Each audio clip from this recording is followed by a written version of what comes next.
Estamos iniciando a sessão de trabalhos de sexta-feira do Centro Espírita Abel Sebastião de Almeida, dia 13 de dezembro de 2024, com os trabalhos sendo transmitidos pela Rádio Abel ou TV Abel. Uma vez que as atividades presenciais de sexta-feira foram temporariamente interrompidas.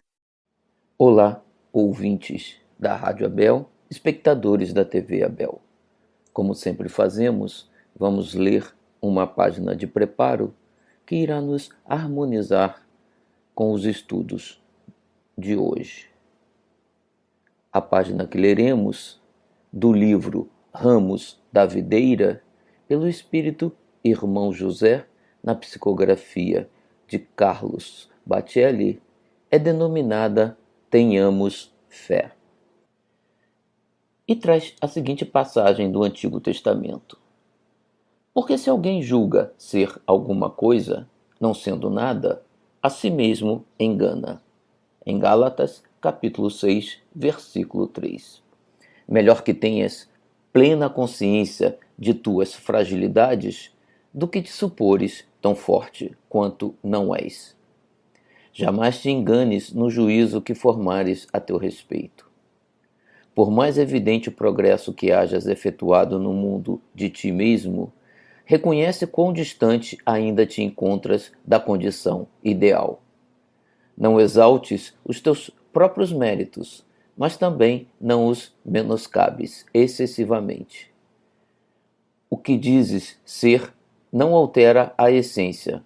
O que os outros afirmam de ti não acrescenta 1 milímetro à tua estatura. És do tamanho que és, independente do metro com que te meçam.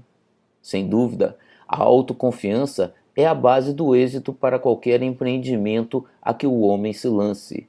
Todavia, ignorar limitações é esbarrar em si com o maior empecilho à execução de seus projetos. Na mesma carta que endereçou aos Gálatas, Paulo admitia ser mais forte justamente quando se considerava frágil, ocorrendo o fenômeno inverso quando a voz do personalismo se insinuava aos seus ouvidos desatentos. Na luta para venceres, não desconsideres a força dos teus opositores e a capacidade daqueles que competem contigo.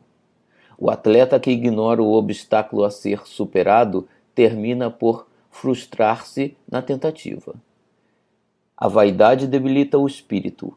A ideia de supremacia reclama a experiência da humildade por lição. Quem se crê mais que os outros anula em si a capacidade de ser mais.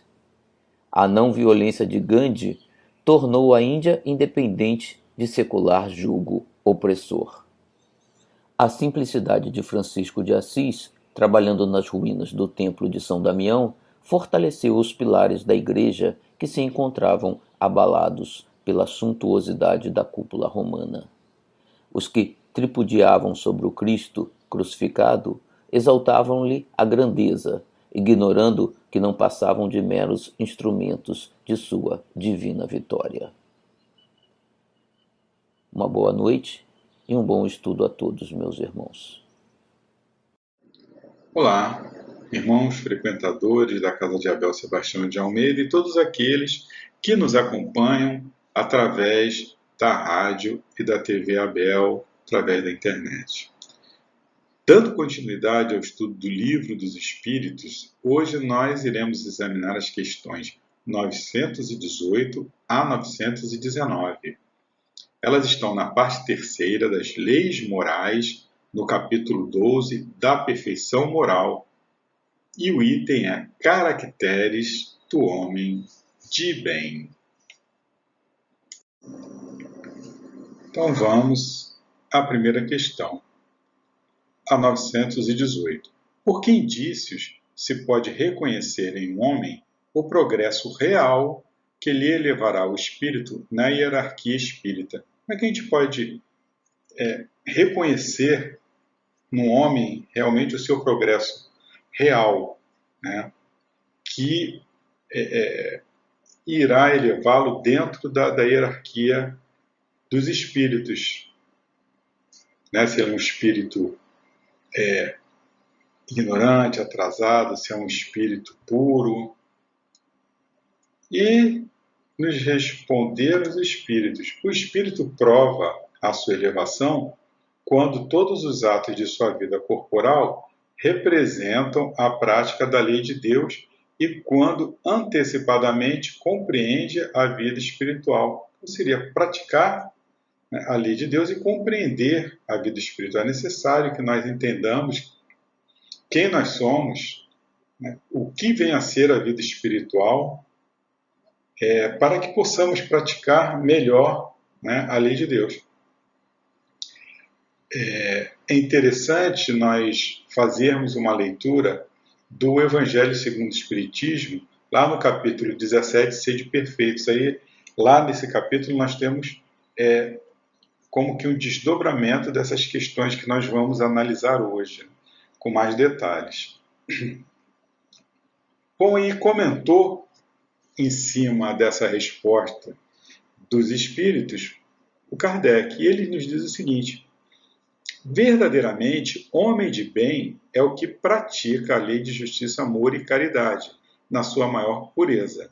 Se interrogar a própria consciência sobre os atos que praticou, perguntará se não transgrediu essa lei, se não fez o mal, se fez todo o bem que podia, se ninguém tem motivos para dele se queixar. Enfim, se fez aos outros o que desejara que lhe fizessem. Então, fazer ao próximo aquilo que gostaria que fizesse a ti mesmo. Então, está no caminho, estamos no caminho quando fizermos isso, né? E praticar a lei de justiça, de amor e caridade, a prática da lei de Deus. Possuído do sentimento de caridade e de amor ao próximo, faz o bem pelo bem, sem contar com qualquer retribuição, e sacrifica seus interesses à justiça. Então, é fazer o bem pelo bem mesmo, não esperando receber alguma retribuição, né? Geralmente, né, nós ainda, né, fazemos o bem esperando, né, alguma coisa em troca, que seja de Deus. Oh meu Deus, né, eu sofro tanto, mas olha aqui, estou fazendo bem. Isso dá uma maneirada, né? Então nós ainda andamos ali naquele caminho de troca lá de trás, né, onde os trocava com a divindade, né? A divindade era, no meu entendimento, era algo, alguém, um ser que poderia prover para mim as minhas necessidades. Eu dava algo em troca, eu sacrificava algo em troca de merecer, né, essa ajuda divina. E vem Jesus, vem o Consolador prometido, né, ratificando o que o Cristo diz, dizendo que é o seguinte: a gente tem que fazer a caridade, nós temos que ser bons. Pelo fato de sermos bons, fazendo bem, fazendo a caridade, nós ali recebemos a nossa recompensa, porque nós estamos fazendo o que nós gostamos, né, o que nos faz feliz. Esta é a recompensa, né? Não precisa esperar nada. Deus, ele já bolou, né, todo um sistema de recompensa, que o meu próprio proceder, né, ele vai me gerar essa recompensa. E continua Kardec: é bondoso, humanitário e benevolente para com todos, porque vê irmãos em todos os homens, sem distinção de raças nem de crenças. Então, fazer, né, o bem para todos, ser bondoso, humanitário, benevolente para com todos. Se Deus lhe otorgou o poder e a riqueza, considera essas coisas como um depósito de que lhe cumpre usar para o bem. Delas não se envaidece, por saber que Deus, que lhe as deu, também lhes pode retirar. Se sob sua dependência a ordem social colocou outros homens, trata-os com bondade e complacência, porque são seus iguais perante Deus. Usa da sua autoridade para lhes levantar o moral, e não para os esmagar com seu orgulho. Então, olha a nossa responsabilidade, né? E para com aquelas pessoas que estão, né, sobre a nossa responsabilidade, né, no lar, né, os nossos filhos, aqueles a quem educamos, aqueles a quem ajudamos na caminhada, algum subordinado, né, no trabalho, enfim, todos aqueles que estejam sob a minha dependência. É indulgente para com as fraquezas alheias, porque sabe que também precisa da indulgência dos outros e se lembra dessas palavras do Cristo: atire a primeira pedra aquele que estiver sem pecado. Não é vingativo. A exemplo de Jesus, perdoa as ofensas, para só se lembrar dos benefícios, pois não ignora que, como houver perdoado, assim perdoado lhe será. Então, é aquela coisa, se colocar, né, poxa, aquele amiguinho ali, ele errou, né? E aí o que nós desejamos para ele? Os rigores da lei. Mas se fosse conosco, como que eu gostaria de ser tratado? Então, ser indulgente, né? Compreender, né? Porque nós estamos também, né, nesse planeta de provas e expiações, não é à toa. Nós não somos espíritos puros, nós estamos aqui justamente para nos melhorarmos e cada um, né, está ali no seu no grau, né, que conquistou. Né? A gente pode ter avançado em alguma coisa aqui, mas em outras estarmos mais atrasados. Então, não pode sair por aí julgando ninguém. Né? Respeita, enfim, seu semelhante todos os direitos que as leis da natureza lhes concedem, como quer que os mesmos direitos lhes sejam respeitados. Respeitar, né, o direito alheio, assim como gostamos que o nosso seja respeitado. Continuando. Então, nós vimos, né, que o que os espíritos responderam foi praticar essa lei de Deus, né, que é a lei de justiça, amor e caridade, né, e compreender também a vida espiritual. É fazer, né, aos outros o que nós desejamos que nos fizesse, né, fazer o bem pelo bem, sem contar com qualquer retribuição. Claro que isso, quando nós falamos assim, parece que é fácil, né? Para nós que estamos falando. Não, não é. Não é, para todos nós é difícil. Né? Nós ainda somos muito apegados, né, à matéria, né, aos nossos costumes, aos nossos vícios, nosso orgulho, nosso egoísmo ainda estão muito presentes. Então, é para nós refletirmos e entendermos que nós temos que começar aí a nossa caminhada, senão a gente vai sair dessa vida aqui da mesma forma ou às vezes até mais complicado, né? A nossa situação mais complicada. Então, realmente entender, ler, disciplinar a nossa mente, o nosso proceder, né? Vamos errar, sim, muitas vezes ainda, mas sempre refletindo e fazendo um esforço, né, para não repetir os mesmos erros, né? Disciplina, né? Um dos nossos maiores exemplos, né, de homem de bem, de espírito que realmente caminhou, né, que nós pudemos, assim, que foi nosso contemporâneo, Chico Xavier. E uma das coisas que o mentor dele falou em primeiro lugar para ele foi disciplina, né? Disciplina, disciplina, disciplina. Então, um espírito do Jaez, né, da grandeza de Chico Xavier, precisava de tanta disciplina. Se ele precisava, imagina nós, né? Então, nós precisamos sim, porque nós trazemos os nossos atavismos, né? Trazemos as nossas viciações de outras vidas, o nosso proceder. Então, a gente tem que romper, né? Quebrar esses elos aí que nos prendem, né, a tanta coisa, a tanto comportamento inadequado. Né? Sacrificar seus interesses à justiça. Nós sabemos, né, o que é certo e o que é errado. E muitas vezes a gente passa por cima disso porque nós temos interesse em algo. Não, o fulaninho está fazendo uma coisa errada, mas isso vai me beneficiar, está me beneficiando, então olha para o lado, faz conta que não é com a gente, e não é por aí. Justiça é justiça, né? Mesmo que eu tenha interesses, né, no resultado que seja contrário à justiça, eu tenho que estar com a justiça sempre. A justiça em primeiro lugar, depois a gente vê como é que ficam os nossos interesses. Mas nós temos a obrigação, né, de praticar a lei divina, que é a lei de justiça, de amor e caridade. Precisamos ser bondosos, né, humanitários, benevolentes para com todos, sem distinção, prática, disciplina, né, fazer.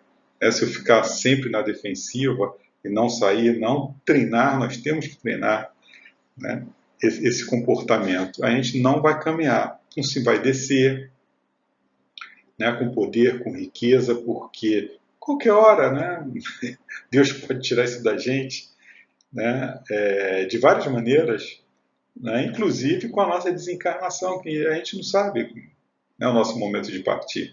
E, às vezes, né, nós nos pegamos com determinados questionamentos, sofremos, né, nos aborrecemos, nos comprometemos, né, com algo que nós não vamos nem levar para a pátria espiritual, né, que pode ser motivo da nossa queda. Então a gente tem que tomar muito cuidado com isso.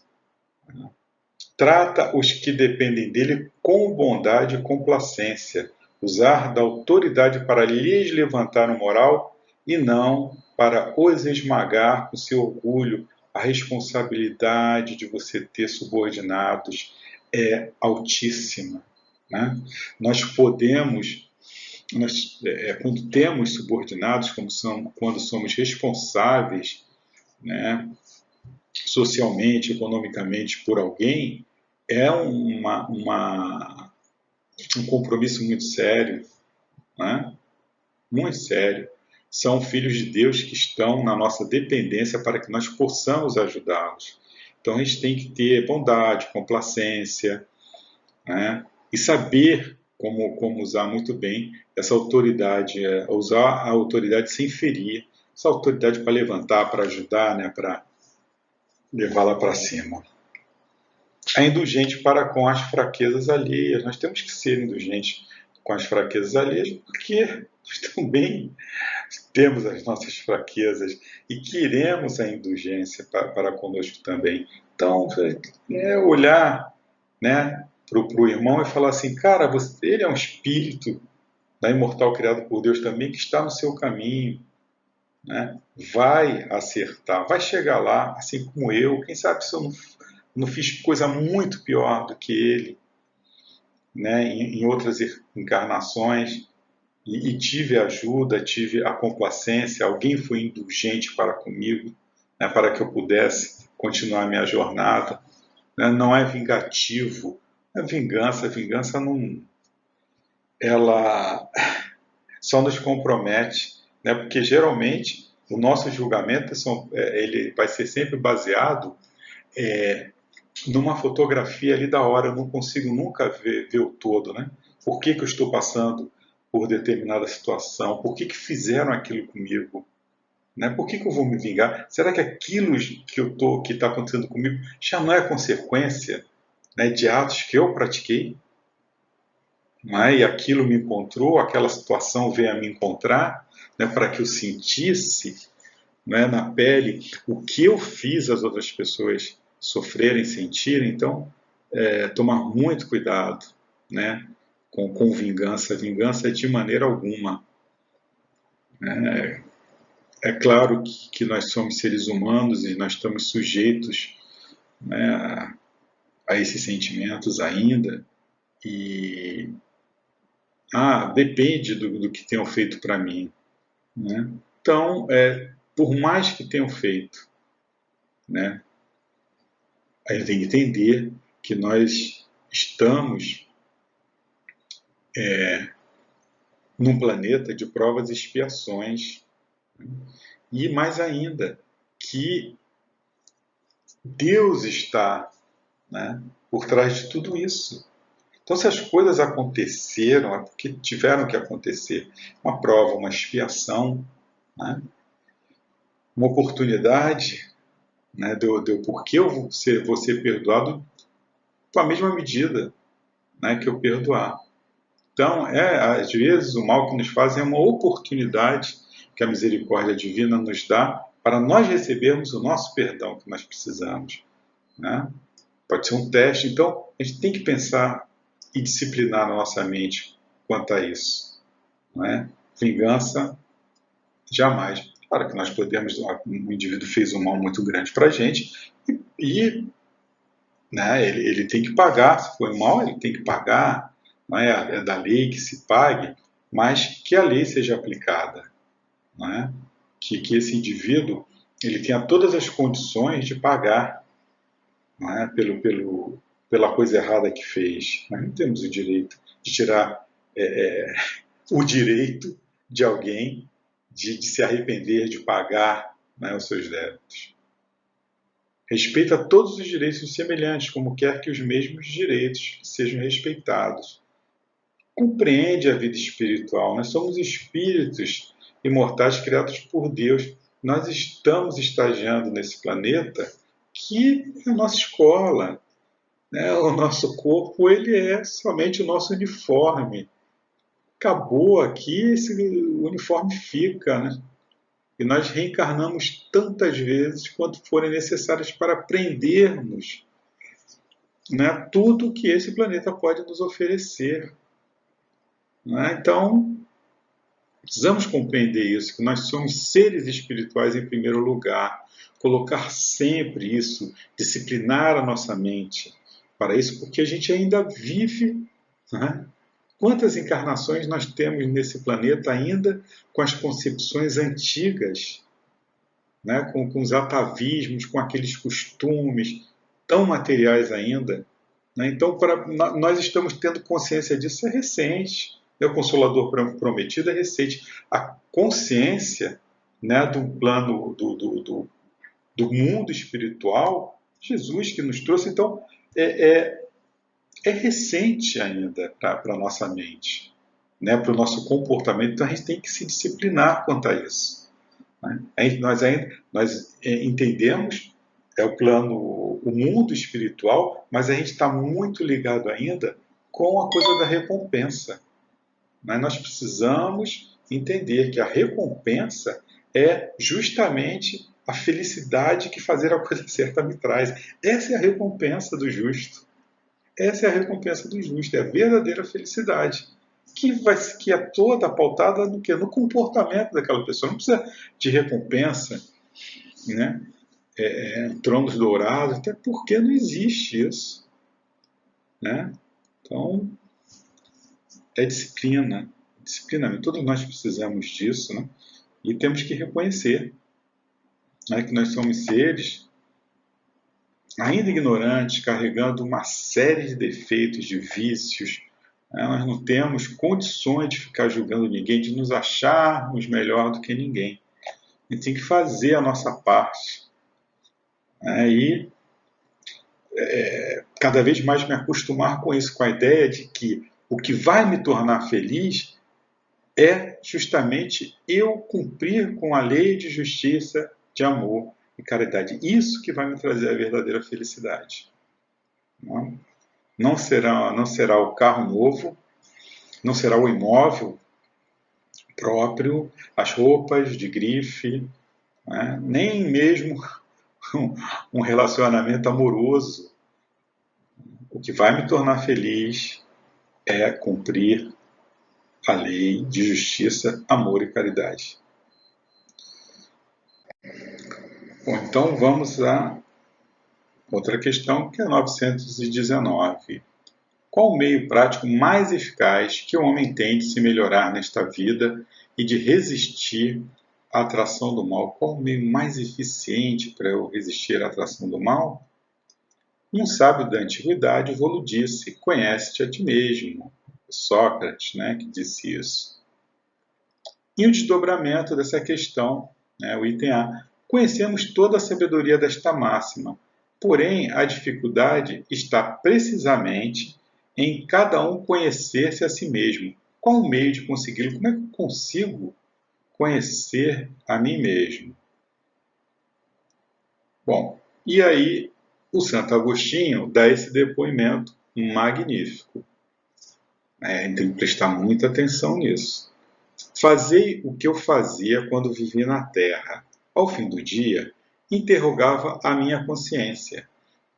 Passava a revista ao que fizera e perguntava a mim mesmo se não faltara algum dever, se ninguém tivera motivo para de mim se queixar.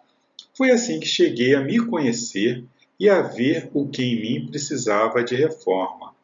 Aquele que todas as noites evocasse todas as ações que praticara durante o dia, inquirisse de si mesmo o bem ou mal que houvera feito, rogando a Deus e ao seu anjo de guarda que o esclarecessem, grande força adquiriria para se aperfeiçoar, porque, crede-me, Deus o assistiria.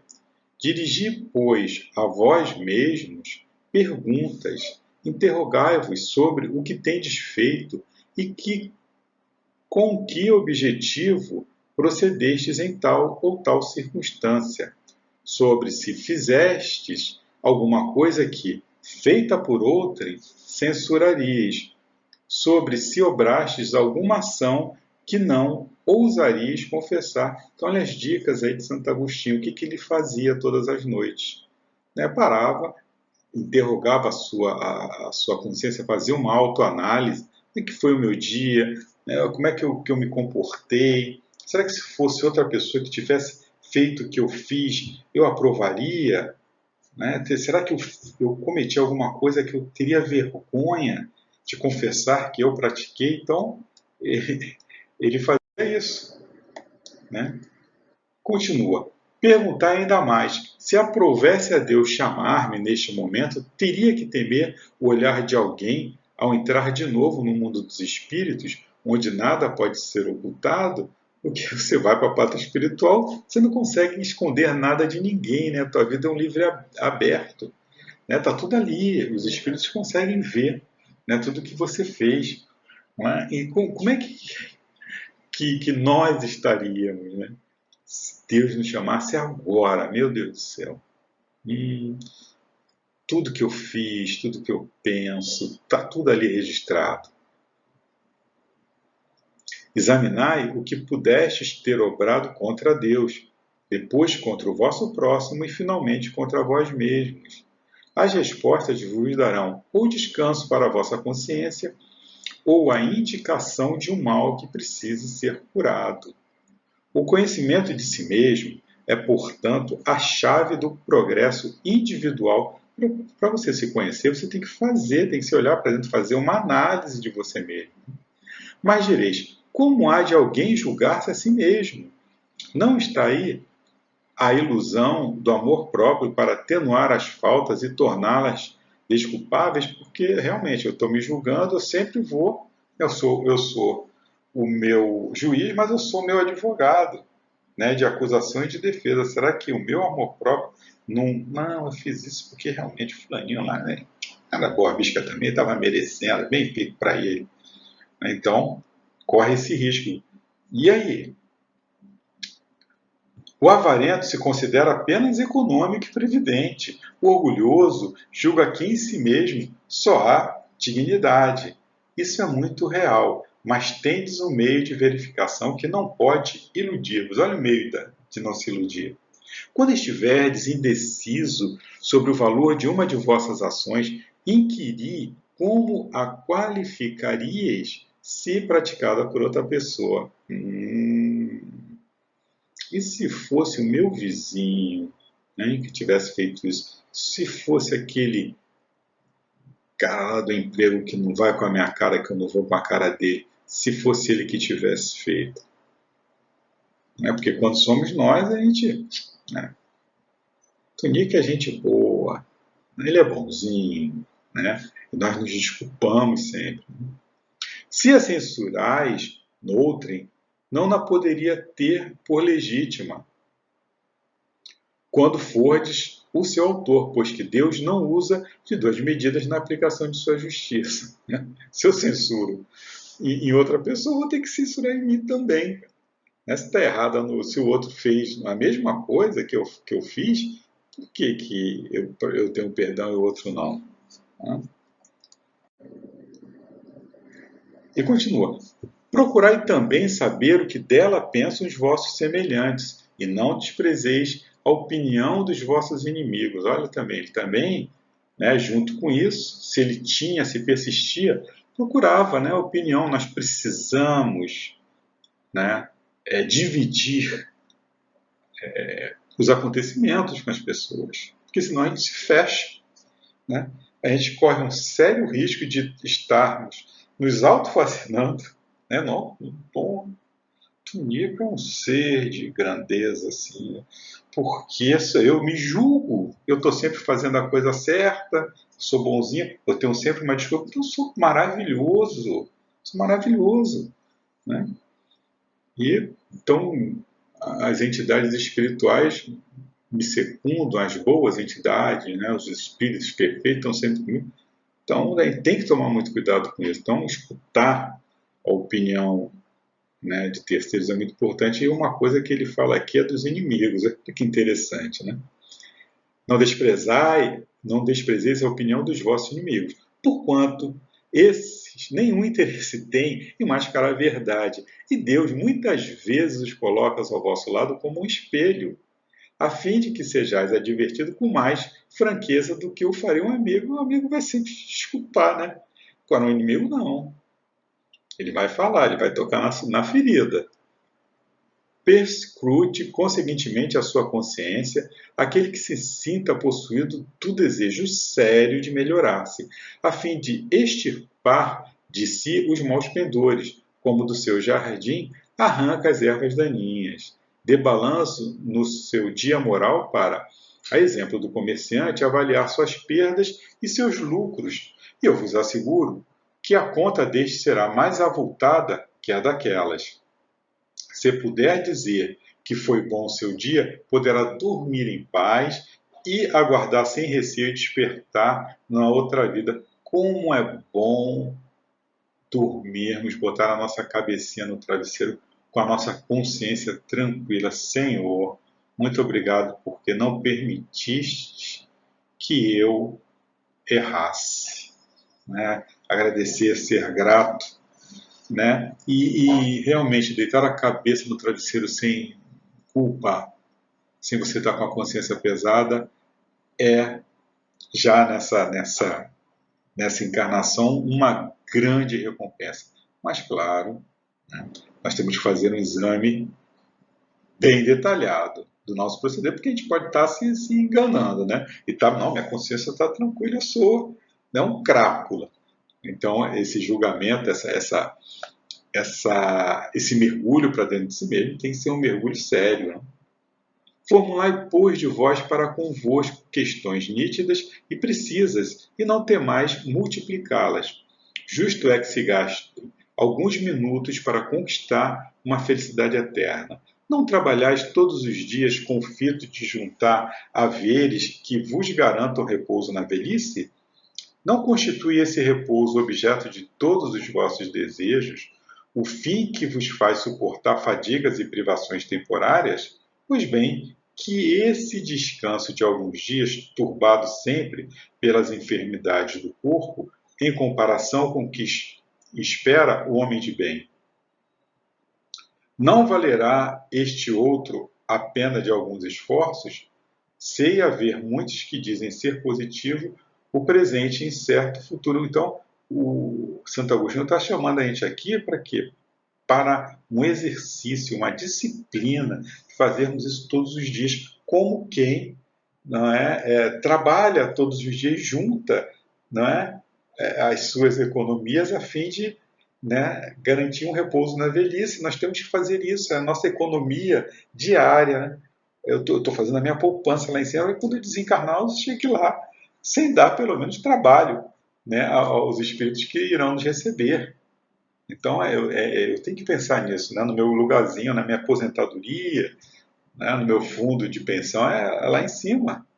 Né, esse é que vai me garantir, né, realmente o meu equilíbrio no plano espiritual. Ora, Esta é exatamente a ideia que estamos encarregados de eliminar do vosso íntimo, visto desejarmos fazer que compreendais esse futuro. Ele está se referindo àquela ideia do futuro, porque o futuro é incerto. De modo a não restar nenhuma dúvida em vossa alma. Por isso foi que primeiro chamamos a vossa atenção por meio de fenômenos capazes de ferir-vos os sentidos, e que agora vos damos instruções. Então, primeiro vieram as mesas, os acontecimentos, foram tudo aquilo, maravilhosos para chamar a atenção do pessoal. E que agora vos damos instruções que cada um de vós se acha encarregado de espalhar. Com esse objetivo é que editamos o Livro dos Espíritos. Foi o abrir de uma biblioteca de conhecimento que Jesus nos trouxe do mundo espiritual, que não tinha condições do povo naquela época assimilar. Veio o Consolador Prometido, detalhar. E o Livro dos Espíritos, com essa função aí. Primeiro, vieram as mesas, os fenômenos, e depois aí a parte do Livro dos Espíritos. Para quê? Para que nós possamos, nós mesmos, nos entendermos como é que funciona a vida espiritual, aquilo que Santo Agostinho colocou lá na frente, conhecer a vida espiritual, e também de espalharmos isso, espalhar essa boa nova.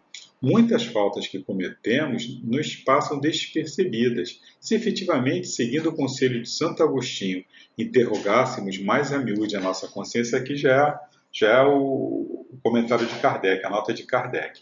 Veríamos quantas vezes falíamos sem que o suspeitemos, unicamente por não perscrutarmos a natureza e o móvel de nossos atos. Porque tudo que nós fazemos tem um porquê. Não sei por que eu perdi a cabeça, não sei por que... Sabe? Basta a gente fazer essa análise, qual a natureza e o móvel, que está por trás de tudo aquilo que eu penso, de tudo aquilo que eu falo. A forma interrogativa tem alguma coisa de mais preciso do que qualquer máxima que muitas vezes deixamos de aplicar a nós mesmos. Aquela exige respostas categóricas por um sim ou não, que não abrem lugar para qualquer alternativa e que são outros tantos argumentos pessoais. E pela soma que derem as respostas, poderemos computar a soma de bem ou de mal que existe em nós. Então, essa coisa, será que eu fui bem? Eu fiz bem? Eu fiz aquilo? Eu pratiquei a lei de amor e de caridade? Eu fiz o bem? Eu fiz a coisa correta? Isso vai te dar, dependendo do que eu responder, eu vou estar sabendo, do que eu ficar aí com umas máximas, de repetindo frases, enfim, fórmulas, na hora de deitar, sem fazer essa reflexão. Essas reflexões, essas perguntas, essa inquisição que eu estou fazendo, essa auto-inquisição, vai me dar a resposta do meu proceder, de como eu estou procedendo. Conhece-te a ti mesmo, interrogar a consciência. Fizemos algo que, feito por outros, censuraríamos? Cometemos alguma ação que não ousaríamos confessar? Temeríamos o olhar de alguém entrar de novo no mundo dos espíritos, onde nada pode ser ocultado? Examinar o que fizemos contra Deus, contra o próximo, contra nós mesmos. Mesmo fazendo isso, o nosso amor próprio pode atenuar as nossas faltas, torná-las desculpáveis. Devemos, então, pensar como as qualificamos se fossem praticadas por outra pessoa. É também importante ouvirmos o que delas pensam os outros, sobretudo daqueles que não simpatizam conosco, pois Deus muitas vezes coloca ao nosso lado como um espelho, a fim de nos advertirem com mais franqueza do que faria um amigo. Então, é uma dádiva você ter uma pessoa que não gosta de você, que não simpatiza, porque ela vai ser sincera, cara, vai ser um chato.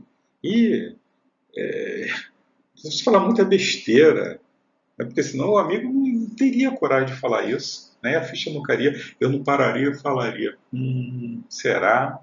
Pelo menos eu tenho que parar e analisar, né, a resposta que eu estou tendo. Santo Agostinho nos chama a atenção para as nossas faltas, que nos passam despercebidas no corre-corre do dia a dia.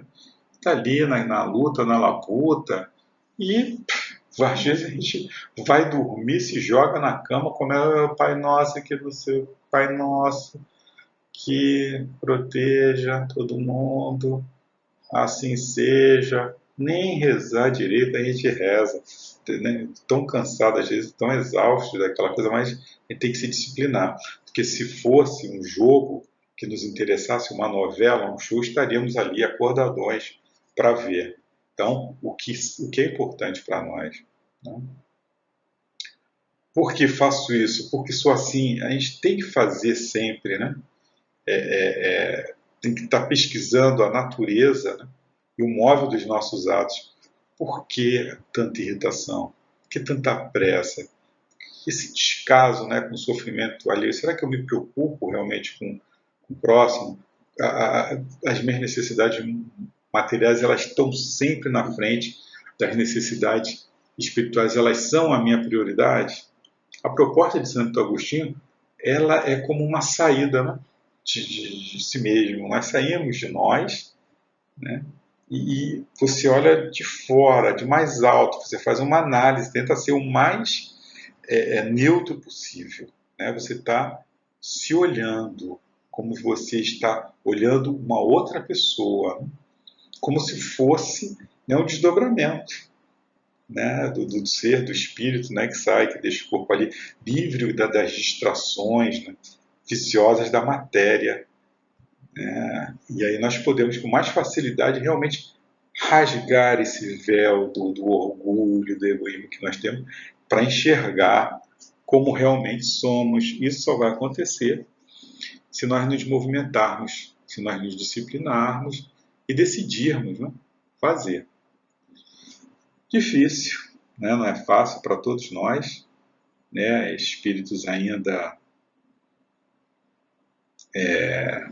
indisciplinados, né? Mas não tem outra saída. É fazer a coisa certa, né? Nos disciplinarmos. Então recebemos essa dica aí valiosíssima de Santo Agostinho, né? Tentar colocar isso aí na nossa vida, no nosso dia a dia. É isso, meus irmãos, que eu trouxe para vocês, para a nossa reflexão. Vamos lembrar de olhar, de ler com cuidado o Evangelho segundo o Espiritismo, lá no capítulo 17, Sede Perfeitos. E é isso, que a luz, a paz e o amor de Jesus permaneçam em nossos corações, ajuda-nos, Mestre, a nos conhecermos. Que a luz, a paz e o amor de Jesus permaneçam em nossos corações, agora e sempre, graças a Deus, graças a Jesus.